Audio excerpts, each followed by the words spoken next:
சில பேரு நீங்க போகும்போது உங்களை பார்க்காத மாதிரியே எதிரில கடந்து போயிருப்பாங்களே. யாருக்குமே நடந்தது இல்லையா?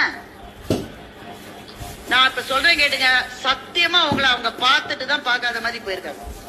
அப்படி இல்ல அப்புறமா வந்து ஓ நீ எதிரில போனியா, நான் கவனிக்க போய்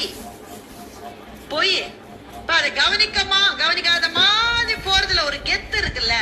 அந்த கெத்த பார்த்த உடனே உங்க மனசு சுருங்கும் இல்ல, அந்த சுருக்கத்துக்காக செய்யப்பட்டது அது. மறந்துடாதீங்க. உடனே பதிலுக்கு போய் என்னப்பா நீ என்னப்பா அப்படி கேட்காதீங்க, தயவு செஞ்சு அவமானப்படுவீங்க.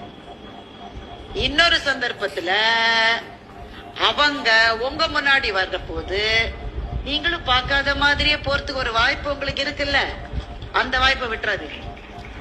இதுல எப்பவுமே நல்லவனாவே இருக்க முடியாது வாழ்க்கையில. ஒவ்வொரு சமயத்துல திருப்பி கொடுக்க வேண்டிய நேரத்தை திருப்பி கொடுத்து சில பேரு